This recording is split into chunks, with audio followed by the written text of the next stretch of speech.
Olá mais uma vez, meu nome é Ana Carla e dando continuidade às aulas de desenho geométrico, na aula de hoje nós vamos falar um pouco sobre o ângulo.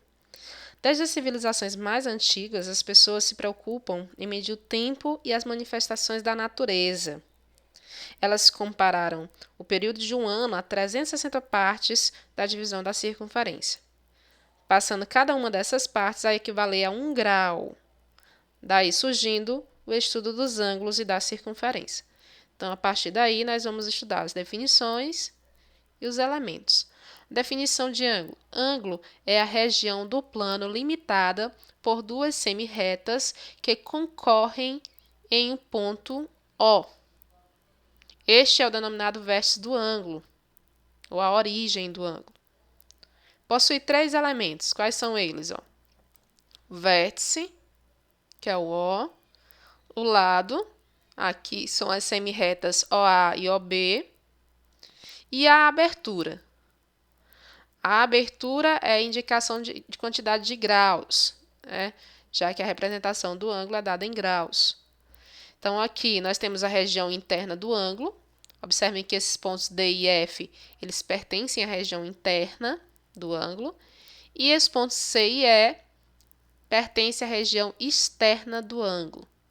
O A e o B fazem parte do ângulo. Elas são partes do lado, tá? Que compõe o ângulo AOB, ou BOA. A medida do ângulo. O ângulo ele pode ser medido em grau, minuto e segundo. Para quem não lembra, tá? Múltiplos e submúltiplos, né? Então, o grau é representado assim, ó, com a bolinha. 1 grau, tá? Corresponde a 60 minutos. Então, 1 grau corresponde a 60 minutos. Então, a representação do minutos, ó, uma aspa. E 1 minuto é igual a 60 segundos. Representação. Era dividida de 60 em 60, né?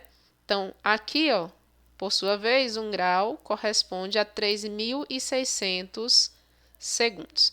Eu posso ir de grau para segundo e de segundo para grau utilizando uma simples regra de 3. Além disso, vocês têm que saber medir o ângulo. Como é que eu faço para medir o ângulo? Aí você utiliza aquele instrumentozinho básico lá que eu mostrei para vocês na primeira aula, que é o transferidor. Ele é um instrumento que é utilizado para medir a angulação. Ele tem de duas maneiras, tá? Eu coloquei aqui o de 360 graus, tá certo que meu desenho não está tão fiel, né? Mas é só para vocês entenderem o que é a graduação, a linha de fé e o centro que são importantes.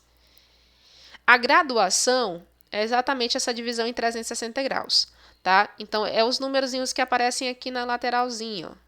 Então, isso aqui é a graduação, ok? Também pode ser chamado de limbo. Corresponde exatamente à circunferência ou semicircunferência, se for 180, que divide em 180 ou 360 graus. A linha de fé. O que é a linha de fé? É a base retilínea do transferidor. Tá? A linha de fé é uma linha que passa aqui, ó. Vou colocar aqui, vou tentar. Passa bem aqui, é a base, tá? E o centro é exatamente o ponto médio dessa linha de fé, tá? Aí tá lá no transferidor, tá determinado o centro e a linha de fé. Ok? Então, tem a linha de fé, que é a base, e o centro, que é o ponto médio da linha de fé. Representação do ângulo. O ângulo pode ser representado de algumas maneiras, eu vou estar mostrando para vocês.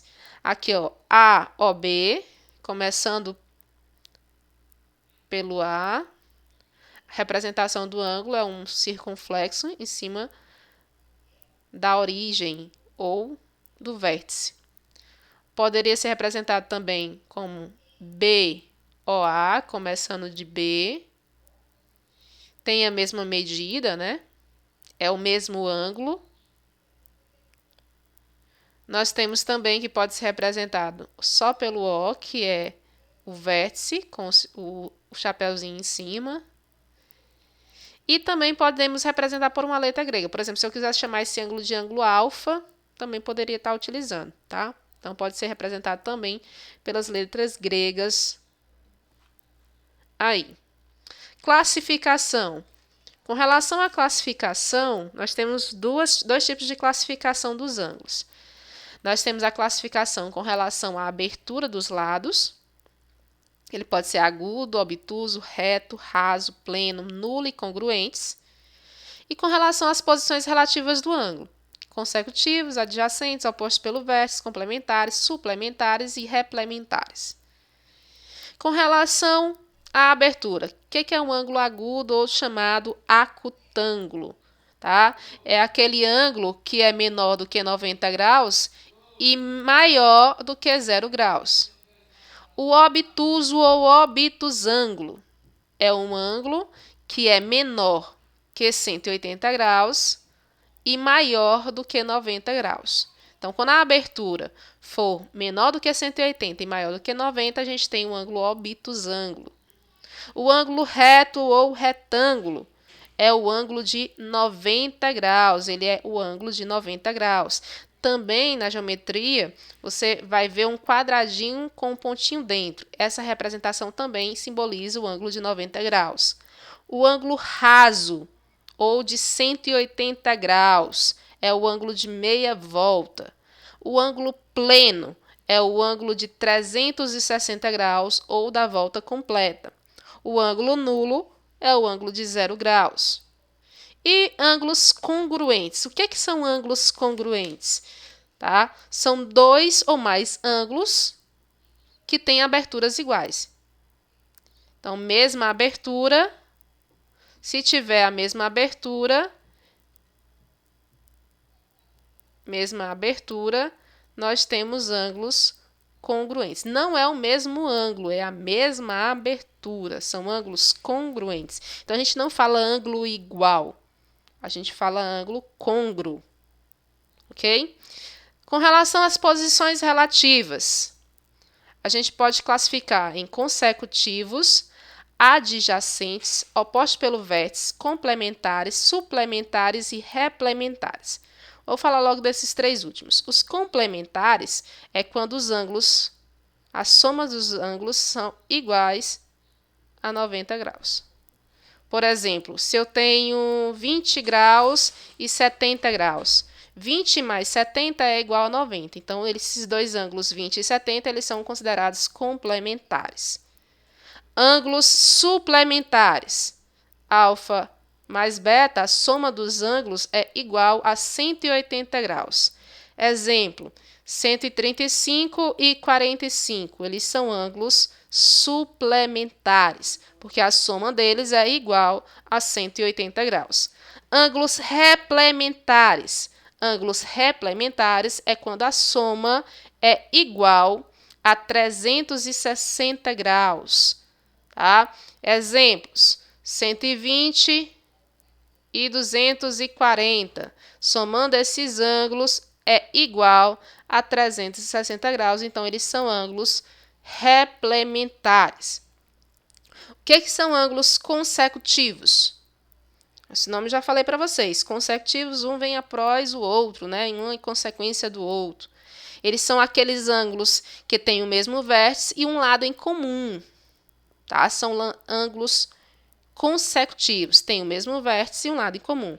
Adjacentes são ângulos consecutivos que não têm pontos internos em comum.